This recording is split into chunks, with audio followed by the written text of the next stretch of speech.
from the Fox 7 Austin newsroom. We're going to try something a little different here, but I'll just give you guys a rundown of what we're looking at tonight in terms of content. As you've noticed, we're on at 8 o'clock, so we are going a full hour, something that we've tried to do a little bit before in the past, but we never got to that full hour mark. Tonight, of course, we're going to do that from 8 to 9 o'clock, and we'll try and toss around as much as we possibly can. But going through the headlines today, we're going to talk about something with the Texas Teachers Union suing a state education agency. We'll give you an update on the Uvalde trial, of course, that is taking place in Corpus Christi as we speak this week. And we'll also give you an update on the shooting death of Aaron Armstrong, the Caldwell County Constable deputy who was killed over the weekend. And we'll also get into a very disturbing case from the Department of Justice regarding child pornography and an Austin ISD 5th grade teacher.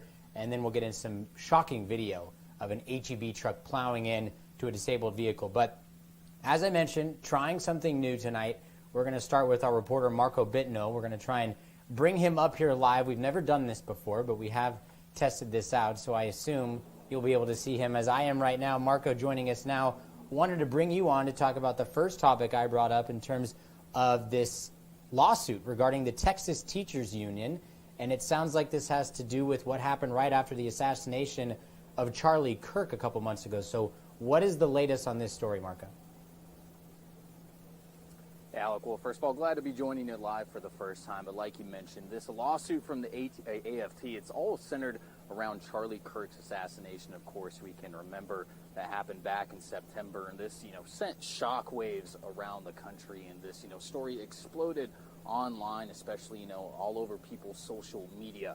And the AFT, it's the American Federation of Teachers. Their Texas chapter, they represent about 60,000 educators and staff here across the state. They're now filing a lawsuit against the Texas Education Agency. They sent out a letter back in September to all the districts here in Texas saying that they are going to be investigating what they call reprehensible and inappropriate comments that were made by educators online. So if you can remember back in September, we were seeing some of these posts floating around from teachers. They were having their own comments, on Charlie Kirk's death, on their own private social media pages separate from, maybe any school accounts they had, anything like that, and kind of making their own opinions heard online.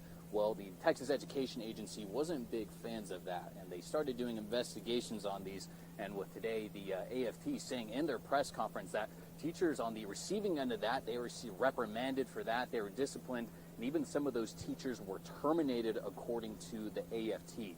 So it's all kind of centered around that and the rights of free speech for these teachers here in Texas. Yeah, I was going to say, this has obviously been something that we've been monitoring. I mean, we've seen this online, so many people going on, whether that in their private life, but if they do have a job, obviously, such as a teacher, in saying something. And Governor Greg Abbott has been very vocal in terms of saying if they find something of this nature, they would come after them. So it looks as though as the Texas Education Commissioner, Mike Morath, was sent a letter to district superintendents saying he would plan to, quote, refer all documentation of educators that have proliferated such vile content. In terms of what you've seen today, in terms of what it means for free speech, is this the teachers saying, hey, we feel like we can't say maybe what we want to say? Yeah, well, the AFT in their press conference today, they had their Texas chapter president here, and even the national president came down as well. And they're saying that this led to a witch hunt of sorts where teachers now were, being harassed online. They were even said at one point that some teachers received death threats from the public after their posts were exposed online.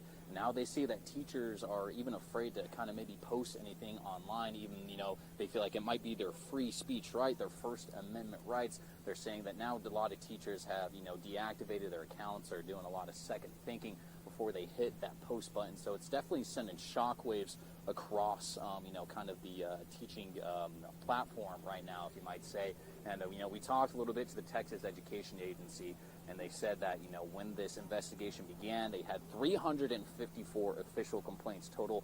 And out of those 354, 95 of them are still active as of right now. Of course, Marco will have more of that full story coming up in our 10 o'clock news later tonight on Fox 7 Austin. I wanted to get to another story that you were covering over the weekend. It was our top story regarding Deputy Constable Aaron Armstrong. He was working as a security guard at a club here in North Austin. You were there, actually witnessing what appeared to be this chase, this manhunt to find the suspect. So give us your firsthand account of what you were actually seeing out there during this investigation. We know he, of course, died during this. We have some shocking video that I'll show as well. I do want to warn our viewers about that. But just what was your experience in terms of seeing this investigation unfold?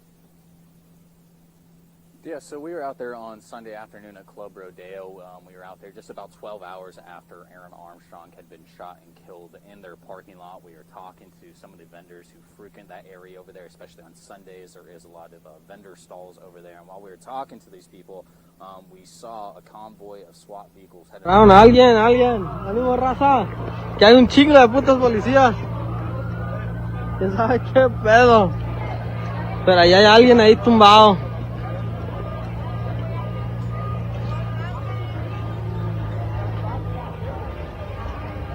Ahí lo chingaron. Ahí lo están dispararon a alguien, ánimo raza, que hay un chingo de putos policías. ¿Quién sabe qué pedo? Pero ahí hay alguien ahí tumbado.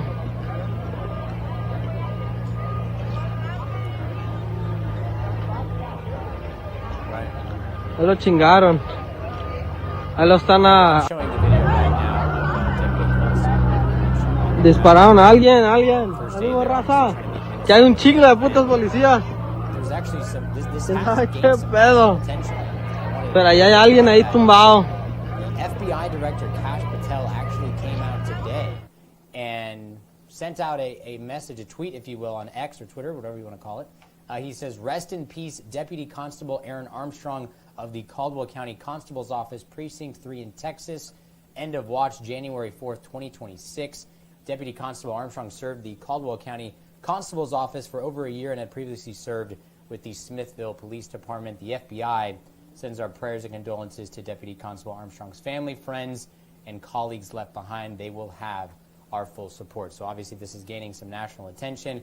We've seen Chip Roy talking about this as well, and now FBI Director Kash Patel. Not in the line of duty, but as you mentioned, Marco, it sounded like he was doing this job to try and make some extra money. Yeah, and Alec, obviously it's a tragedy anytime you lose any law enforcement officer, but I want to point to the fact that I think this is making a lot of national headlines just because of the criminal history of Thomas Vences. We've seen it all across social media. This is a man that was in and out of the hostage justice system for over 20 years. He had a record dating back all the way to 2005. Since then, he's racked up over 30 charges since then, and at the time of his arrest, he had 5 active warrants under his name as well. Some of those for home burglary and some of them for assaulting a family member. So a lot of people that we've been, even talked to in person or maybe, seen online, they're really frustrated and confused on how he was even out in the first place and allowed to be out on the streets, with such a violent criminal past. And I think that's why this might play a part in why we're seeing so much national traction. 100%. Marco, thank you for the great reporting as always. Of course, you guys can see more of his story regarding the Texas Teachers Union coming up at 10 o'clock. Marco, thanks for joining us. We'll see you soon. As you heard there, that was Marco. The first time we've tried to do that, so I think we maybe have something figured out there. But of course, as Marco mentioned, this story gaining a lot of attention because of that rap sheet of Thomas Vences, who obviously has a long criminal history, 38 years old, out there at this club, dealing with Aaron Armstrong, who was working as a security guard at the time and unfortunately shot and killed while trying to do his job. We're going to take a quick break right now. When we come back, we have more on the Uvalde school shooting trial that's going on right now regarding one of the former officers that was there that responded first, Adrian Gonzalez. You'll hear an opening statement as well as the defense's opening statement as well in terms of prosecution and defense. And then we'll also talk about, as I mentioned, that shocking video from that HEB truck. We will show you that after the break. We'll be right back.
Welcome back into Austin now. If you're just joining us, new time slot for us here tonight. We're going from 8 to 9 o'clock to try and bring you as much news and information as we possibly can.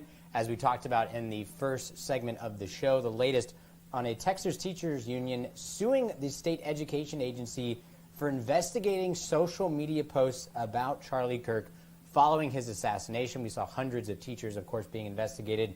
That teachers union fighting back. Our at 10 o'clock. We also did give an update regarding Deputy Constable Aaron Armstrong, who was shot and killed over the weekend at Club Rodeo in North Austin, and FBI Director Kash Patel coming out today and actually posting on Twitter a post, sending the condolences and prayers to his family as well. So certainly a story that has garnered some national attention. I did want to show you guys something really quickly before we get to the Uvalde trial situation. This was sent a little bit earlier by one of our producers regarding an update from the Round Rock Police Department. So I did want to make sure you guys saw this. The Round Rock Police Department has arrested a suspect in connection with a shooting that occurred during a New Year's Eve event at the Platinum Event Center in the 1600 block of Chisholm Trail Road. And here is the suspect. I want to get him up now just so you guys can see this.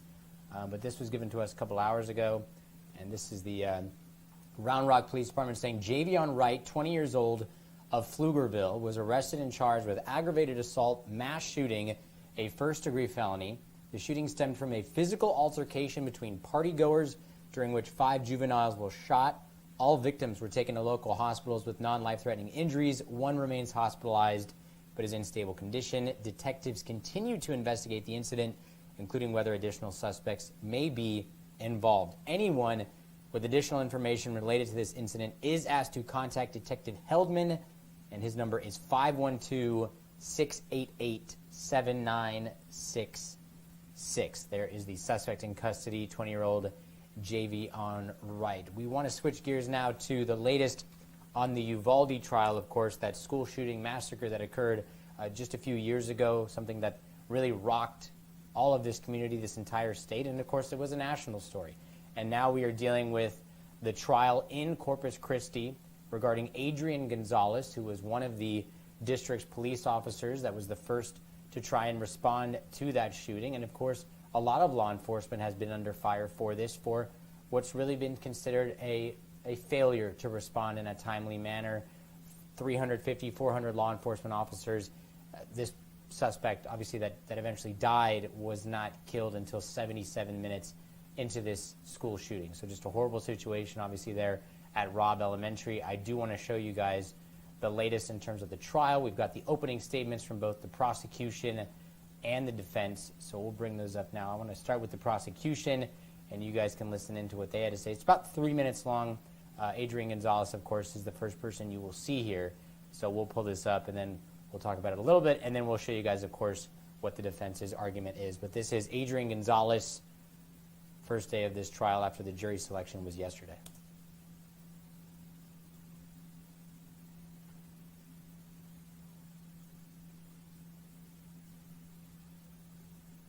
And we cannot hear it.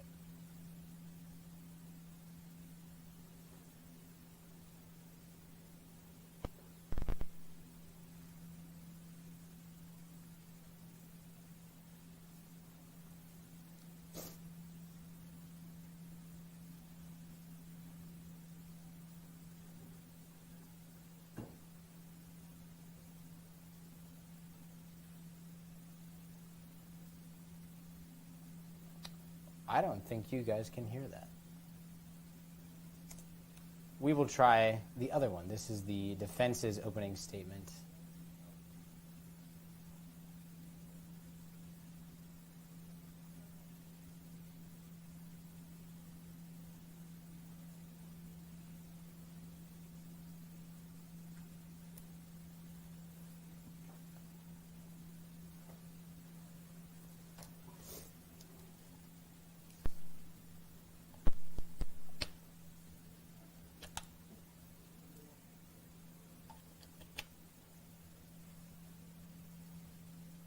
You can't hear that, can you?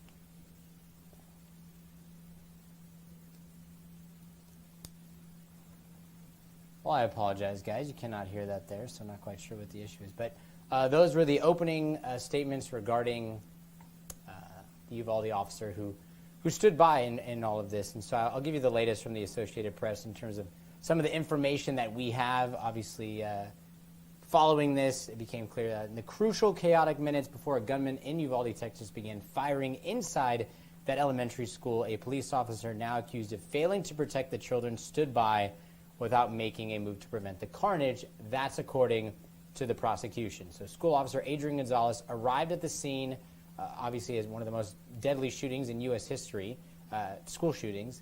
While the teenage assailant was still outside the building, he did not try to distract or engage him, even when a teacher pointed out the direction of the shooter.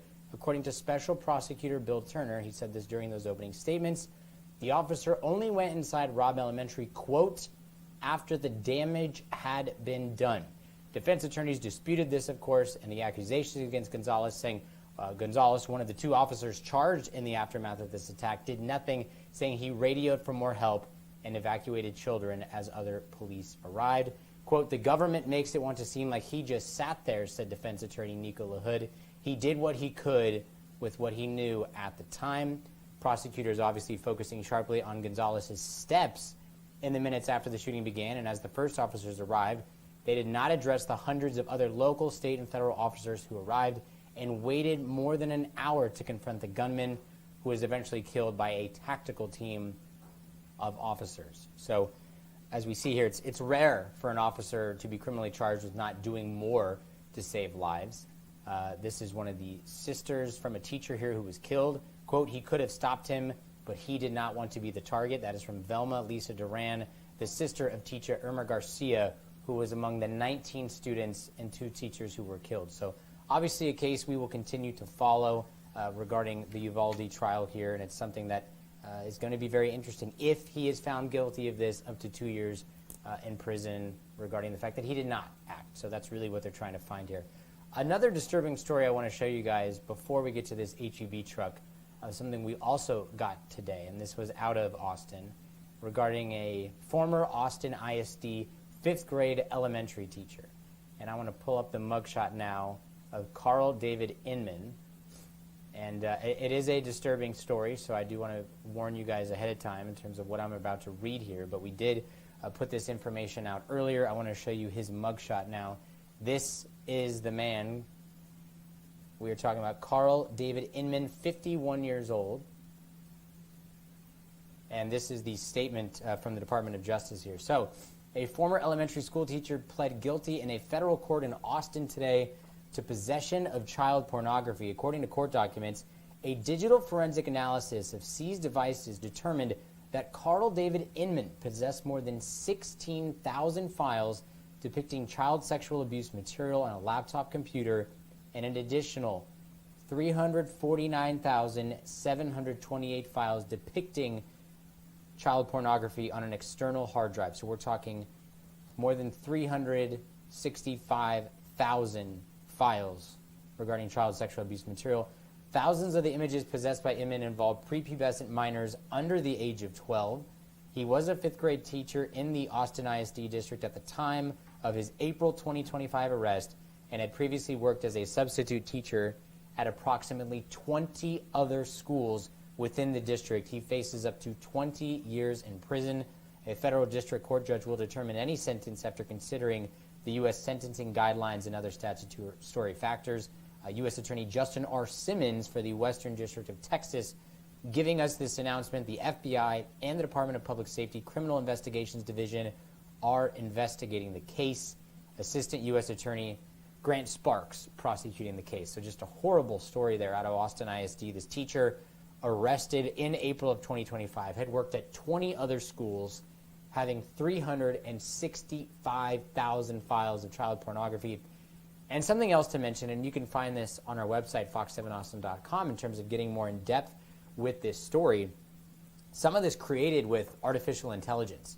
So taking some of these pictures and essentially turning it into this, and you can read more on it. I don't want to get too much into the weeds with it, but just a really disturbing case there out of Austin ISD. So I want to move on now to the HEB truck. This is really some some horrible footage here to show you guys. But you know what? We'll take one more break. I know I keep teasing it, but we're going to take one more break before we show you this, and we'll give you an update on the video that we have. And then, of course, you'll be able to see it firsthand. It is quite shocking. We'll be right back.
Welcome back into Austin Now, live from the Fox 7 Austin newsroom. As I've mentioned, we got a new time slot here. We're going from 8 to 9 to try and give you guys as much news and information as possible. If you're just joining us, our very own Marco Bittnell joined us at the top of the show to give us a live report in terms of the latest on a Texas teachers union suing a state education agency because of the Charlie Kirk assassination. There was a lot of investigations regarding teachers following this in terms of what they were posting on social media. There's been a lot of back and forth on that in terms of what it means for free speech. So he'll have that coming up in our 10 o'clock. We also gave you guys an update on the shooting death of Deputy Constable, I should say, Aaron Armstrong, who obviously working as a security guard to try and make some extra money. He was off duty trying to get 38-year-old Thomas Vences out of Club Rodeo in North Austin, unfortunately shot and killed there in the parking lot. So certainly a story we'll continue to follow, and I think so much attention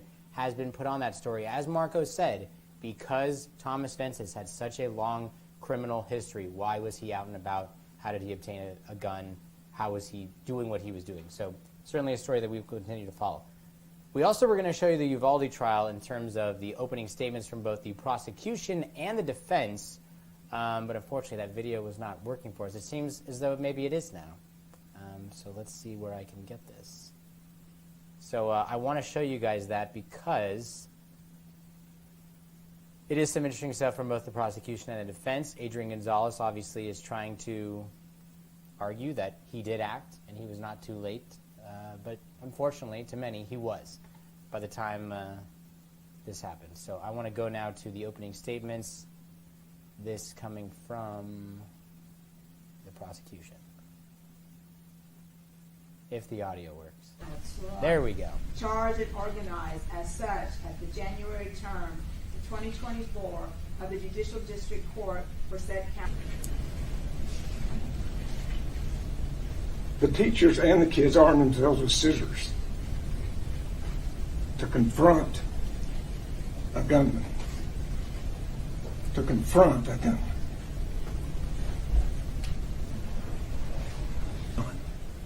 And when she turns to run, she trips and she falls. And when she gets up, Adrian Gonzalez, the police officer, is there. And she says, he's over there. She urges him to go get him. Adrian Gonzalez says, where? Over there. He's wearing black. He's in the teacher's parking lot. As shots are ringing out. This is not confusion. He gets on the radio and says, shots are fired, he's wearing black, he's in the parking lot. He knows where he is.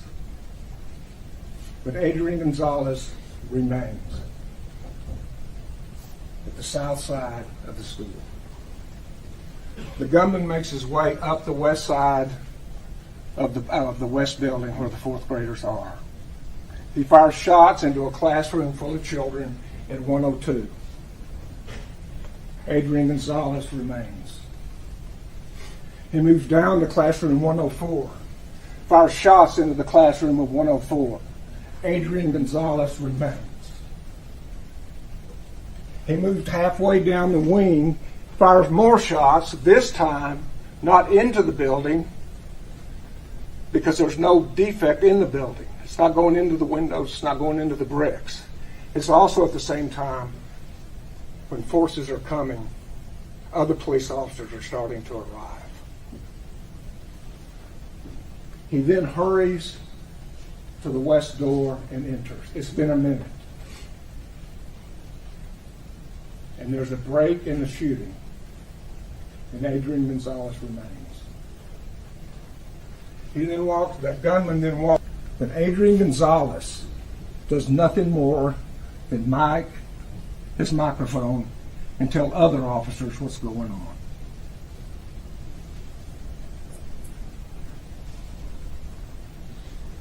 So why are we here? When a child is in danger and calls 911, we have the right to expect a response.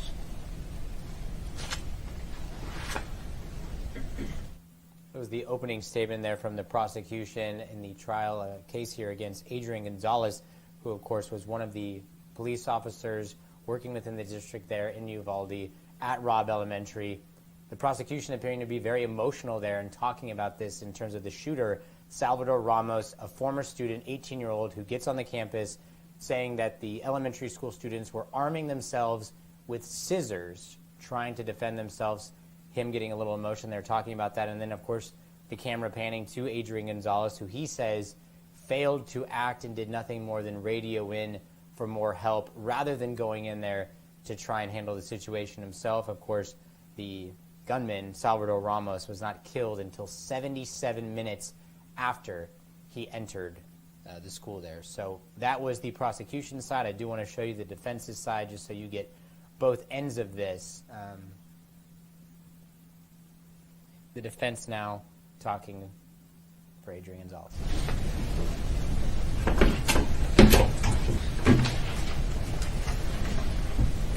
The monster who hurt those children is dead. And I mean, it's emotional. I could understand why Bill, when he talked to you, I could understand why he had emotion. I can't talk to you without it either.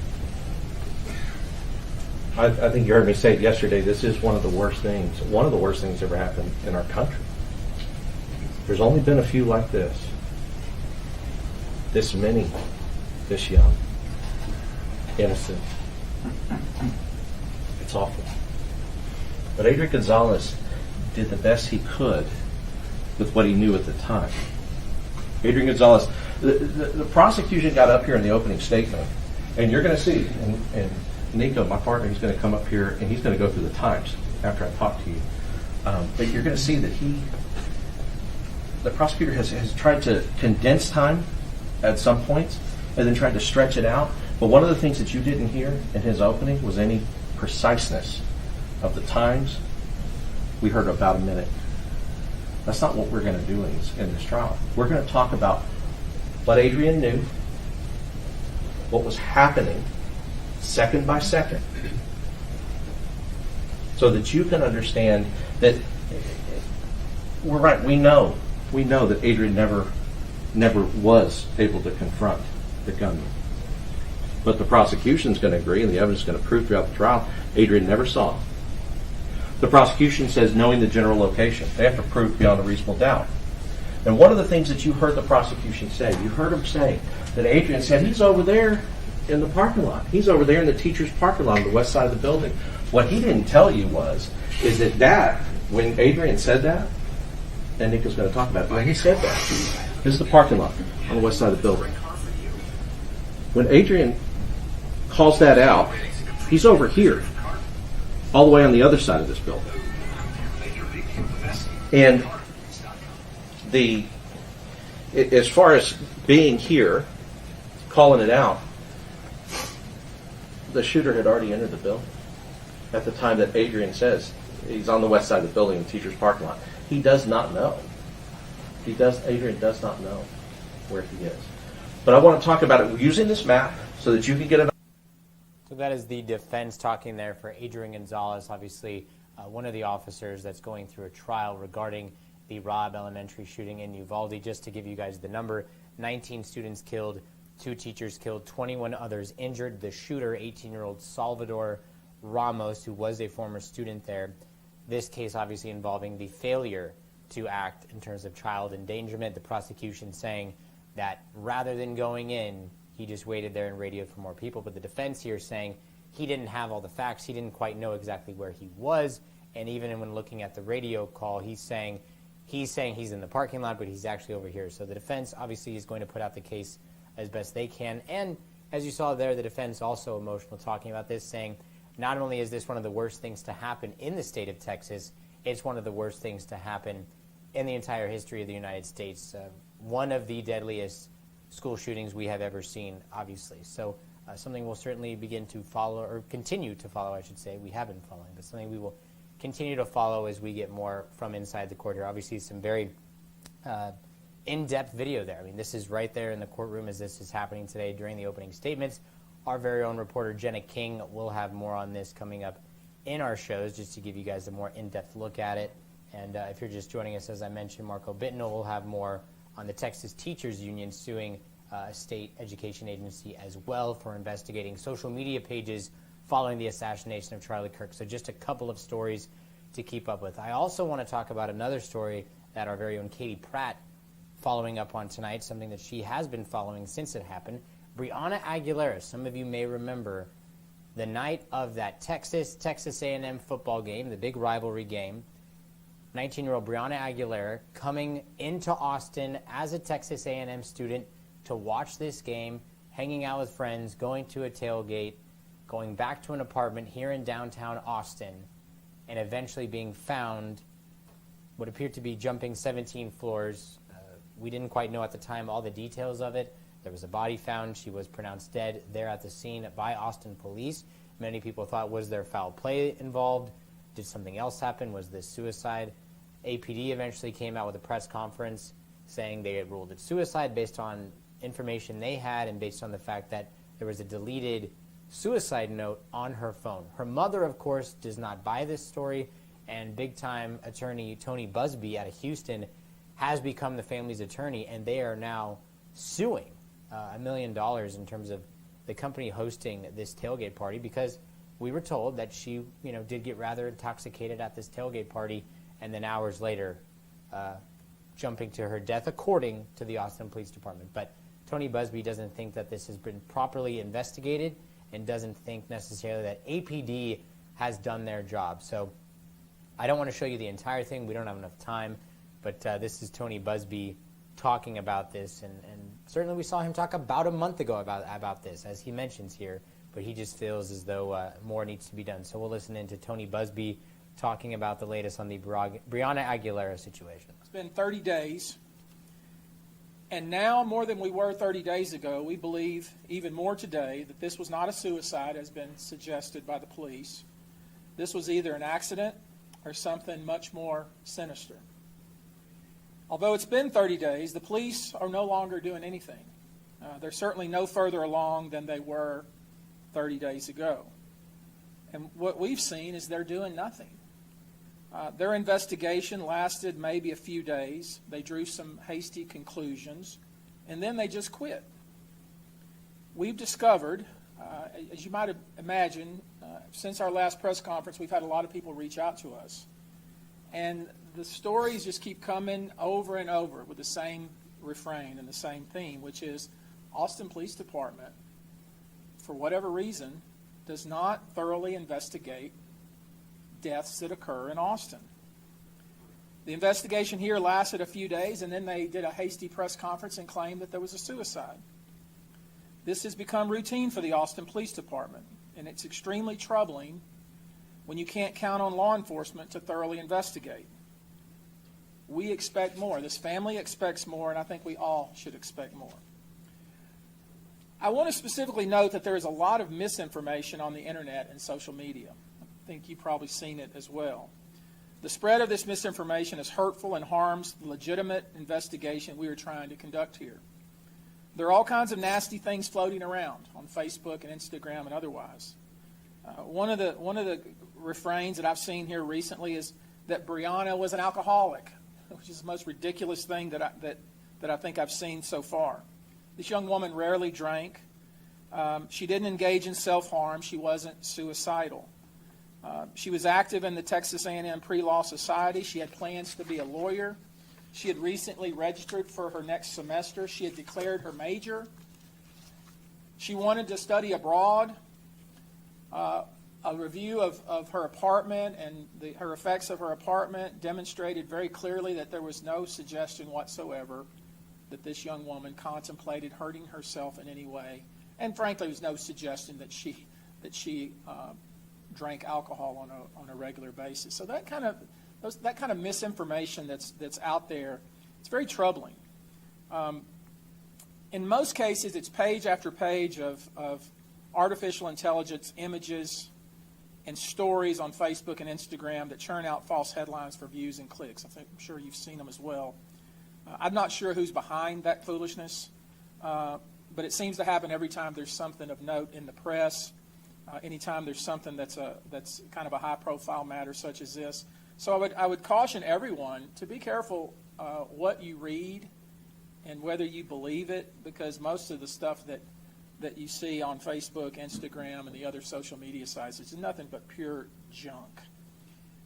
It's been 30 days. In that time, we've expended substantial resources working to find the truth about what happened to Breonna Aguilera on the night of November 28, 2025. We've engaged 2 different private investigation firms. The investigation firm of HRG Investigations even volunteered to take on this matter pro bono, and they've done a wonderful job of finding and interviewing witnesses and recovering data that we believe will be key to understanding what happened on that fateful night. Today we have with us Joel Gonzalez and Donovan Harmon of both of these 2 different investigation firms. They, along with us, have expended more than 200 hours investigating this matter, talking to witnesses, running down video, and et cetera. There's a lot more work to do, but I want to personally thank them on behalf of this family. So that is Tony Busby there, the lead counsel for Breonna Aguilera's family. Of course, the 19-year-old who, according to the Austin Police Department, jumped to her death. It was ruled a suicide by them, but Busby, as he has continued to say, doesn't necessarily believe that APD has done their job and has done a thorough enough job in investigating the death of Aguilera, the 19-year-old Texas A&M student who was here in Austin, not going to the Texas A&M Texas game, but going to the tailgate.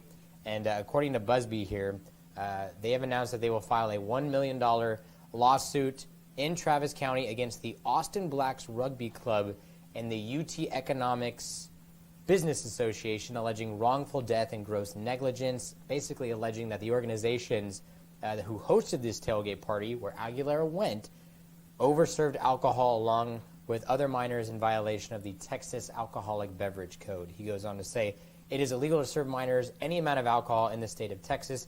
It is reckless and irresponsible to grossly overserve a group of minors at a University of Texas football tailgate to the point where those minors lose their physical faculties and ability to control themselves. So Tony Busby not messing around. I mean, this is a person who has done some of the most high-profile cases we have seen in the last 15 to 20 years, and you'd have to imagine that if he's going after a case, he believes he can win. And certainly Breonna Aguilera's family hoping that he can do some more for them because they don't believe the full story either.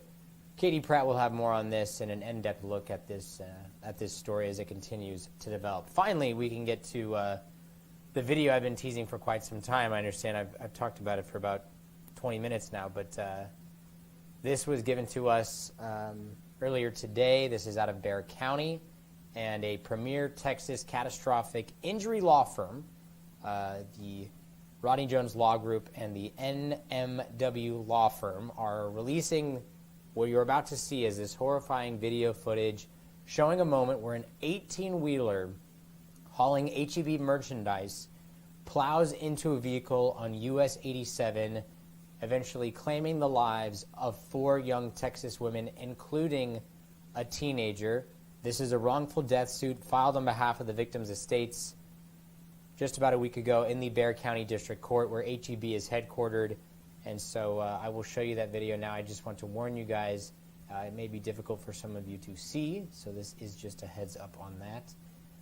The first angle here that you'll see is the other side of it. I want to skip ahead to where you can really see exactly what happened. So as you can see here, here's the 18-wheeler, the red one right here, okay? There's another car beside it. This car, which appears to have the dash cam front and back, is recording this. This is on November 5th, 2025. So I'll let it play, and you'll see eventually what happens in terms of what I just explained with 4 women tragically dying.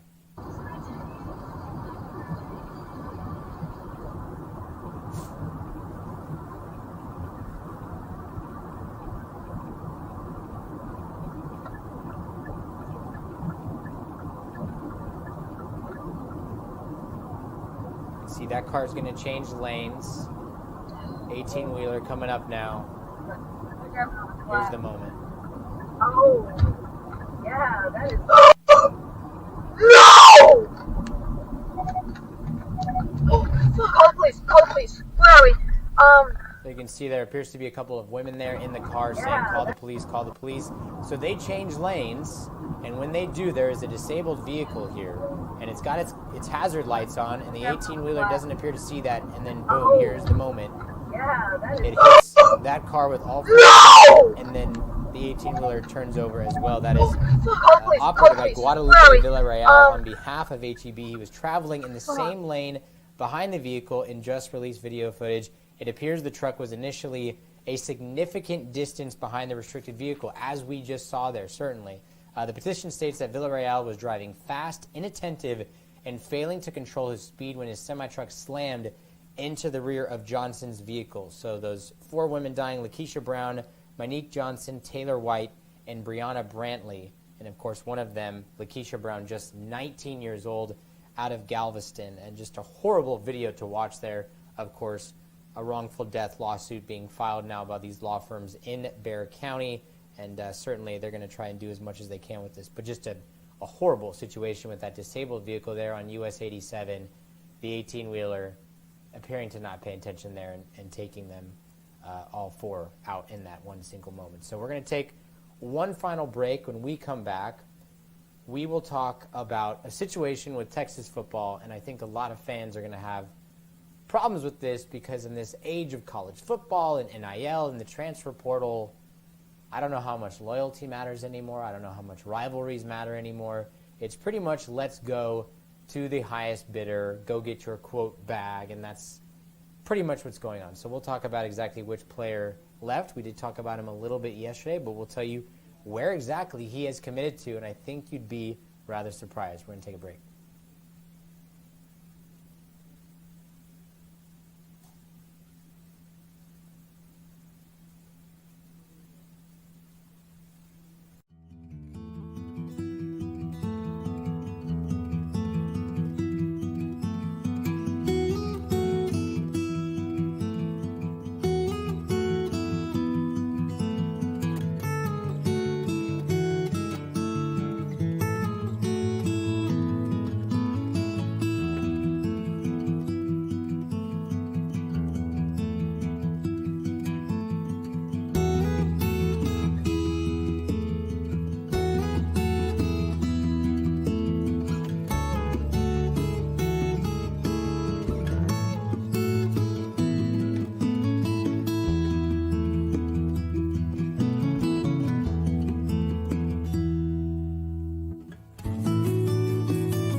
Welcome back to Austin Now, final segment of the show. Thanks for joining us. As I mentioned, new time. We've got 8 to 9 tonight, trying to bring you guys as much news and information as possible. We have a ton of content today. It seemed as though that Christmas to New Year's time, people coming back yesterday for that first Monday back, it seems like, and then today, really just an onslaught of stories and information and press releases. So a ton of content today. Make sure to tune in at both 9 and 10 o'clock for the latest news and information. Mike Warren obviously going to be spearheading those shows, and of course Jenna, Katie, and Marco all with stories on our Nightside slate. But I did want to give you guys an update. I know we were going to talk about Texas football, but this came across just a couple hours ago. I do want to show you guys this. This is from Bobby Burton, who runs a very popular YouTube channel. It is the #1 Texas Longhorn YouTube channel. He's got more than 200,000 subscribers. I'm sure a lot of you out there know who this man is, but giving us some really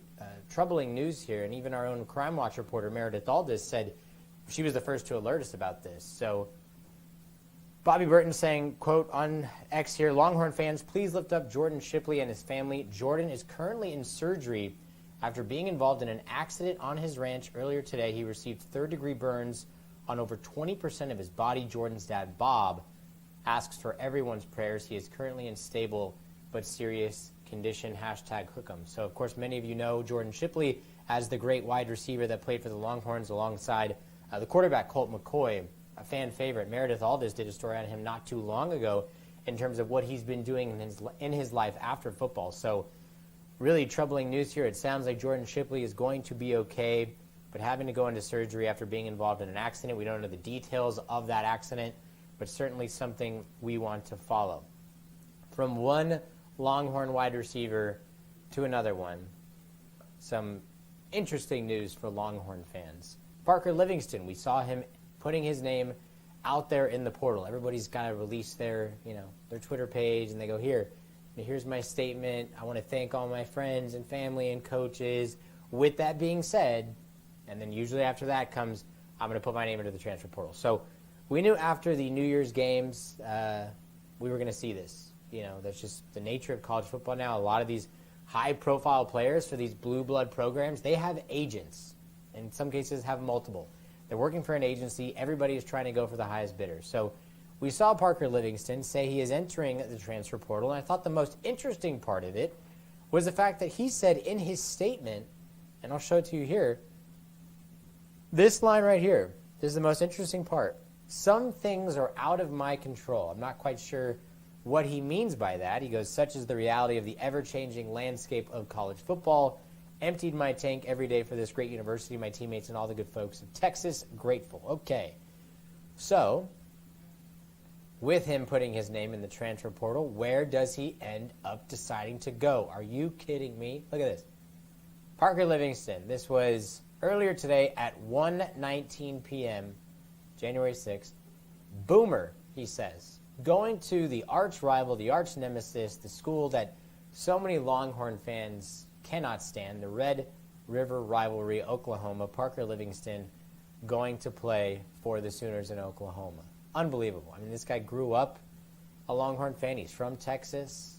Parker Livingston, it seemed as though he was a guy that Arch Manning wanted to play with, and you can see his management group putting this out here, 500-plus yards, 6 touchdowns, and a whole lot of speed heading to Norman. So this is the state of college football. This is what we're dealing with nowadays. It's not so much about the loyalties. It's not so much about going to a school and staying there. It's about going to a better opportunity, finding the money where you can find it. Some of these guys, I think, realize they're not going to be professional athletes, but they can make as much money as they possibly can while playing college football. And if you look about it here, I mean, business inquiries, you can email this right here.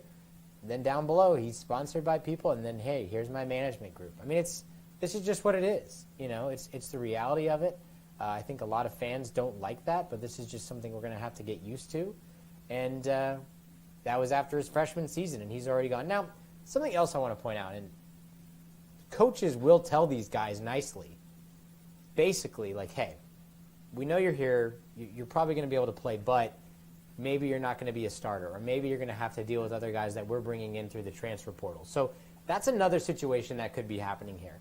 They could be telling Parker Livingston, hey, you can stay on the team. We can't guarantee that you're going to be that wide receiver number 1, but you're going to be able to fight for that spot. Maybe you want to put your name out of the portal. Maybe you want to look elsewhere. That's just the reality of what happens. And some guys ultimately are pushed out, but it's really just the coaches telling them, hey, we're looking out for your best interests. We're going to tell you our best interests. If you want to go and look somewhere else to try and either get more playing time or get more money, that's the situation. So it's weird to think about in terms of a guy like that going to the arch rival, but such is the state of college football. And I think it's probably only going to get worse. And eventually we will probably get to a point where there's a salary cap perhaps. Because right now, I mean, it's just wide open. It is just wide open. You can really do whatever the heck you want. There's no rules. That's the way it goes. Other shocking news, I don't know how many Ravens fans are out there. Obviously, we've got a lot of Cowboys fans out there. But look at this from the Baltimore Ravens a couple hours ago. John Harbaugh, no longer the coach of the Baltimore Ravens. Of course, he's been there for nearly 20 years, won a Super Bowl about 12 years ago with Joe Flacco against the 49ers in that famous Super Bowl game where the power went out, of course, so many of us remember. And that was a really interesting Super Bowl, a brother rivalry. It was John against Jim. The 49ers perceived as a better team. They had Colin Kaepernick at the time, who, of course, a lot of fallout from that. But yeah, John Harbaugh, it looks as though maybe he just overstayed his welcome. No longer going to be the coach of the Baltimore Ravens. But, based on what he did there in winning not only a Super Bowl, but conference championships and also just AFC North Division titles and such a great coach, I think he will probably get a gold jacket one day, and we will probably see him inducted into the Pro Football Hall of Fame. And I will tell you, with this situation now, I mean, if you're any team out there that doesn't have a head coach, even if you do have a head coach, and maybe you don't think that guy's the long-term answer, I mean, this guy right here can be the answer for you. I think many teams across the NFL would be glad to bring in John Harbaugh. I think they'd be glad to bring in either John or Jim. And so a really interesting development there. What does this mean for the future of Lamar Jackson? What does this mean for other teams around the league that are looking for coaches? We also saw the Tennessee Titans are going to be interviewing former Dallas Cowboys head coach Jason Garrett, who, of course, has made quite a living for himself doing television for NBC. We've seen him doing Notre Dame games. We've seen him doing Football Night in America, the big primetime game every Sunday night. And so does Jason Garrett get back into coaching? He had quite a nice run there for the Dallas Cowboys. They could never really figure it out in the playoffs, but that's been the case for the Dallas Cowboys for 30 years. They have not been back to a Super Bowl, let alone win a Super Bowl in going on 30 years now. I think that was, 1996? So, yeah, we're entering that mark. Basically, as long as I've been alive, the Dallas Cowboys have not been able to pull it out. So, lots of stuff to cover today. I know that was a lot of video. Bringing in Marco, I want to thank him, of course, for being our first live shot with that. Coming up at 9 o'clock, tune in. Jenna King will have the latest on the Uvalde trial in terms of the school massacre, and then Katie Pratt will have the latest on the Breonna Aguilera case, who, according to APD, committed suicide. So we'll have all that coming up at 9 and 10. I want to thank you guys for joining us. You can always join us on the Fox Local app, and you can join us, of course, on YouTube Live as well, and follow us on social media to get the latest Fox 7 Austin. We'll see you guys tomorrow night.